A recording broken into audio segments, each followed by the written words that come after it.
Hello, my name's Henry Hobson and I'm here today to talk to you about pop culture and especially pop art and the influence of Andy Warhol on such art. So, pop culture was introduced around the 1950s after the World War II, where capitalism became such a big thing in America and the mass producing of products such as Campbell's soup, which you may have seen in Andy Warhol's pieces, other pop art pieces.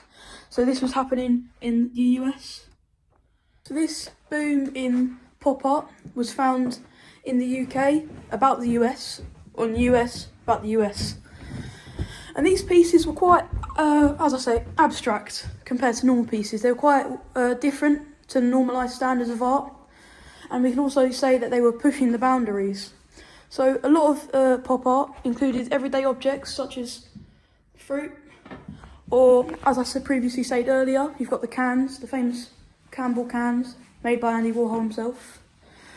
And this was made to illustrate the business boom we had, where everyone's fridges were full and products started mass producing and everyone had a lot of money to spare.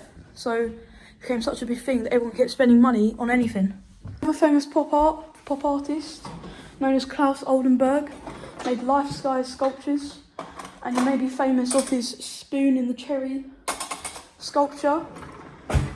And his pieces are also representing the massive industry of food production and also capitalism that I stated earlier. So as you see now, this is the cherry that I mentioned earlier by Klaus Oldenburg, and this is the ice cream. But he did not only focus on food products and other products such as this shuttlecock, or as I know Americans refer it as a birdie. Another pop artist in the scene is called Roy Lichtenstein. He focused on a more comic style of pop art and portrayed events such as World War II, everyday life in comics. Now this is one of Roy Lichtenstein's more famous pieces called Wham, and this presents an idea of what World War II might have been, especially in planes obviously. And what we also see in Roy Lichtenstein's work is this idea of small patterned dots in order to create a larger image and colour complexity.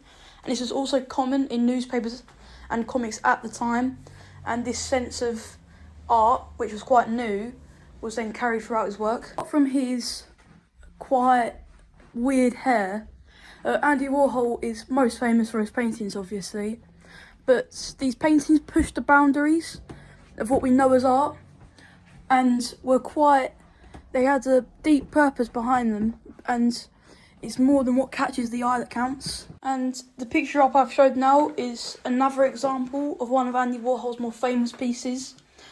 This depicts Marilyn Monroe in 6 different tones of colours, and this can represent the boom of celebrities at the time, such as the Marilyn Monroe herself in acting. And I think by now the amount of times I mention this in the video is kind of making me hungry. Is the Campbell's soup that he's most famous for as well. The Campbell's soup, like I said earlier, presents this image of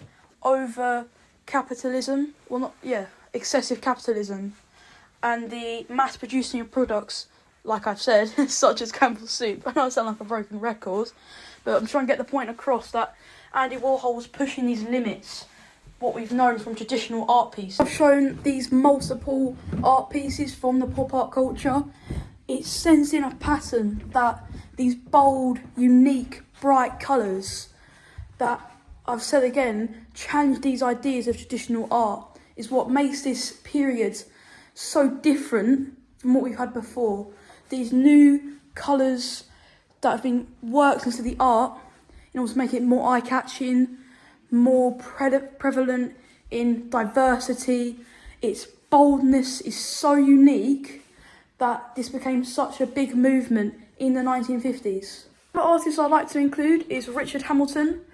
Richard Hamilton included photos in his pieces, of celebrities such as Marilyn Monroe, and products that were booming at the time, such as Ford cars, which I haven't talked about yet.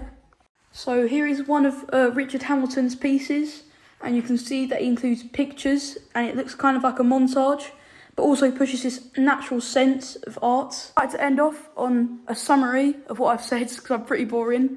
So pop art was a movement in the 1950s in Britain and USA to portray capitalism and the mass production of products.